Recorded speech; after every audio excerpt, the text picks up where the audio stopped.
2월 27일 오늘은 진리가 무엇이냐라는 제목으로 말씀을 나누도록 하겠습니다. 자, 오늘의 말씀 요한복음 18장 33절에서 38절까지의 말씀 제가 조금 빠르게 읽도록 하겠습니다.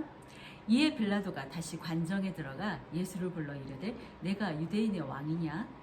예수께서 대답하시되 이는 내가 스스로 하는 말이냐 다른 사람이 나에 대하여 내게 한 말이냐? 빌라도가 대답하되 내가 유대인이냐?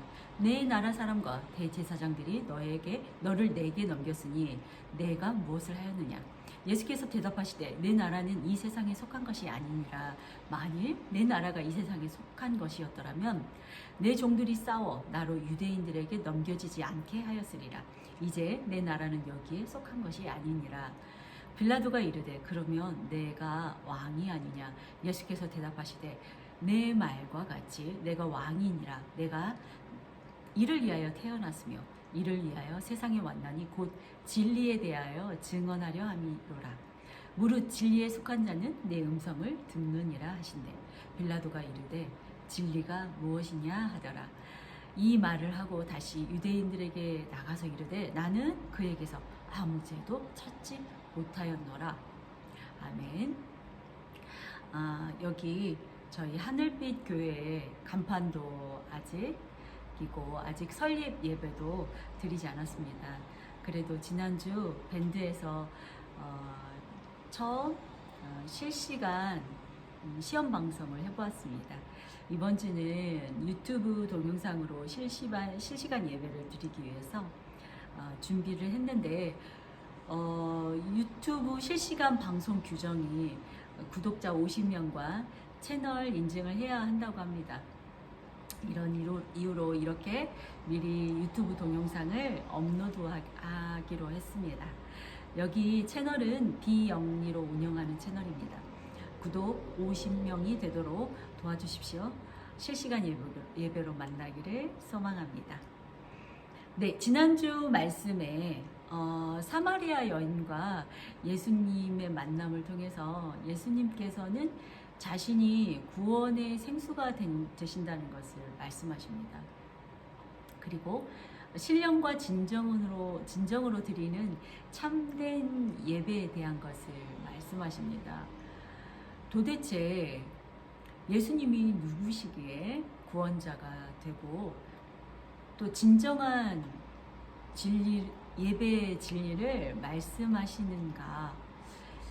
기독교인이나 비기독교인이나 모두 예수가 누구인지는 알고 있습니다. 하지만 진정 우리가 믿을 만한 분인가? 에 대한 설득이 필요하겠구나 하는 생각이 들었습니다. 그래서 기독교 서적인 베스트셀러 중 하나인데요. 존 스토트 목사님의 저서인 기독교의 기본 진리라는 책이 있습니다. 이 책의 텍스트가 아주 잘 되어 있습니다. 이 책과 함께 앞으로 몇 주 동안 나눔으로 기독교는 어떤 종교인가? 예수님은 누구인가? 우리 인간은 누구인가? 그리스도가 하신 일은 무엇인가? 그렇다면 우리가 할 일은 무엇일까를 차례대로 알아가는 것도 좋겠다는 생각이 들었습니다. 기독교인 대부분은 이미 알고 계시겠지만 저와 함께 몇 주 동안 기독교 기본 진리를 알고 기독교의 참된 믿음이 무엇인지 다시 한번 새롭게 세워지기를 소망합니다. 네, 이 책 서문에 보면 요즘 젊은 세대나 교회 다니지 않으시는 분들이 교회는 배척하지만 예수 그리스도에게는 우호적이라고 말하고 있습니다. 왜일까요? 예수님은 어느 곳에서든지 사랑과 평화를 가져오신 분이셨고 또 자신이 가르치신 거에 대해서는 어김없이 지키시는 신실한 분이었습니다. 그러므로 모두 예수께는 우호적입니다. 하지만 이 기독교 창시자와 그가 세운 현대 교회의 상태 사이에서 모순이 너무 크기 때문에 교회는 배척하는 것 같습니다. 그렇다면 기독교 창시자 예수는 누구일까요? 기독교 창시자인 예수님은 기독교적인 환경의 사람이나 아닌 사람이나 모두 동일하게 예수님이 나사렛에 실제로 살았던 역사상의 인물이었다는 것은 분명히 알고 있습니다. 그는 우리처럼 태어나고 자라고 또 먹고 마시고 일하고 고생하다가 죽었습니다. 그리고 다시 살아나셨습니다. 우리 기독교인들에게는 아직 살아계시고 우리와 함께 동행하시고 또 역사를 주관하시는 분입니다. 하지만 우리가 이와 같이 믿고 있는 이유는 그가 바로 신적인 존재이기 때문입니다. 그렇다면 그가 진정한 하나님이었다는 사실을 어떻게 증명하고 우리가 믿어야 할까요? 그의 신성에 대한 어떤 증거가 있을까요? 이 질문은 매우 중요합니다. 만일 예수님이 인간으로 오시지 않았거나 진정한 신이 아니라면 기독교는 단지 몇 가지 아름다운 사상이나 고상한 윤리를 지닌 평범한 종교가 되어서 2000년 역사 속에서 살아남지 못했을 것입니다. 당연하게도 예수님의 신성에 대한 증거는 존재합니다. 역사적이고 갈수록 분명해지고 정직한 사람이 지적인 이성을 포기하지 않아도 될 만큼 강합니다. 예수님은 자신에 대해 터무니없어 보이는 주장을 하셨지만 그분은 담대하고 겸손하고 온유하시고 또한 의롭고 자비하시고 어린아이와 버림받는 자들을 사랑하셨습니다. 그리고 그분의 자제력과 희생정신은 세상의 모든 사람들에게 찬사를 받습니다. 그러나 무엇보다 중요한 것은 그의 참혹한 죽음이 마지막이 아니었다는 사실입니다. 그는 죽음에서 부활했습니다. 그의 부활에 대한 자세한 증거는 누구도 부정할 수 없습니다. 성경 속 공간복음서에 모두 동일하게 나오고 있는데요. 네, 그것은 다음 주제에서 다루도록 하겠습니다.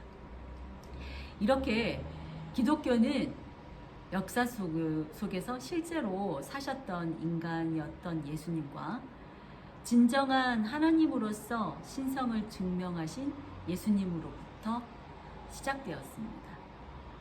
기독교는 예수님이 하나님의 아들이라는 사실을 단순히 이 진리에 동의하는 것으로는 부족합니다. 그분을 믿는다면 그분이 오신 목적을 알아야 하겠지요. 그가 오신 목적은 성경에 이렇게 나와 있습니다. 죄인을 구원하려고 세상에 왔다. 나사렛 예수는 우리 죄인들에게 필요한 하나님이 보내주신 구세주이다. 자, 이 구세주, 이 구원의 의미는 무엇일까요? 네, 구원이란 이런 것입니다. 우리의 죄 때문에 단절되었던 거룩하신 하나님과의 관계가 회복되는 것입니다. 그러면 우리는 이기심으로부터 해방되고 우리의 이상대로 살아갈 힘이 생깁니다. 친구이든지 원수이든지 똑같이 사랑하는 법을 배우게 되는 것입니다. 이것이 바로 구원의 의미입니다. 이것은 우리의 노력이 아닌 예수 그리스도가 죽으시고 부활하심으로 이루어 놓으신 것입니다. 결론적으로 그렇다면 기독교의 기본 진리란 무엇일까요? 예수님이 세상의 구주가 되기 위해 오신 하나님의 아들이라는 사실을 믿는 것입니까? 그것이 다가 아니지요. 그러면 그리스도의 신성을 믿는 것입니까? 아니면 우리 인간이 구원받아야 함을 인정하는 것입니까? 예수님께서 우리를 위해 하신 일과 또 그 결과를 믿는 것입니까? 이러한 것들도 다 믿어야 하지만 기독교는 단순히 믿는 것에 그치는 것으로는 충분하지 않습니다. 물론 이러한 것을 믿는 것만으로도 비판할 수 없는 완벽한 것입니다. 하지만 예수님이 행하신 것처럼 우리도 행해야 합니다. 자, 어떻게 해야 할까요? 우리는 우리의 마음과 생각, 정신과 의지, 가정과 삶을 모두 예수님께 온전히 드려야 합니다. 그러면 그분은 선하시고 온유하시고 긍휼이 많으시고 우리를 지극히 사랑하시는 분이므로 우리가 변화된 삶을 살도록 기꺼이 적극적으로 도우십니다. 이렇게 우리가 예수님과 닮아가는 삶을 살아야 합니다. 그렇게 될 때 우리는 자신과 가정, 교회와 사회에서 책임감 있는 삶을 살아가게 되는 진정한 인간이 될 것입니다. 이렇게 된다면 처음에 말씀드렸던 사람들이 예수에게는 우호적이나 교회를 배척하는 이유에 대해서 그리스도인들이 더 이상 비난받지 않을 수 있을 것입니다. 이것이 바로 기독교의 기본 진리입니다. 자, 이렇게 우리는 구세주이신 예수님을 꼭 알아야 하고 믿어야 합니다. 그러면 우리는 어떻게 예수 그리스도를 만날 수 있을까요? 이것은 다음 주제에서 하나씩 알아가도록 하겠습니다. 자, 오늘의 말씀에서 빌라도가 진리가 무엇이냐 하고 예수님께 질문합니다. 여기서 빌라도는 예수님에게 답을 듣기 위해서 진심으로 물음을 던진 것은 아닙니다. 약간 비아냥거리는 물음이었지만 우리 인간은 모두 영적인 어떤 것을 추구하고 경배하려고 합니다. 만약 길이요 진리요 생명이신 예수님을 알지 못했다면 바울이 아덴에서 보았던 알지 못하는 신에게 제단을 쌓게 될 것입니다. 요한복음 14장에서 예수님은 말씀하십니다. 1절에 내가 곧 길이요 진리요 생명이니 너희는 근심하지 말라. 하나님을 믿으니 또 나를 믿으라. 6절에서는 이렇게 말씀하십니다. 나는 길이요 진리요 생명이니 나로 말미암지 않고는 아버지께로 올 자가 없느니라. 자, 저와 여러분 모두, 우리 모두 진리이신 예수님을 진정으로 믿게 되기를 소망합니다. 샬롬.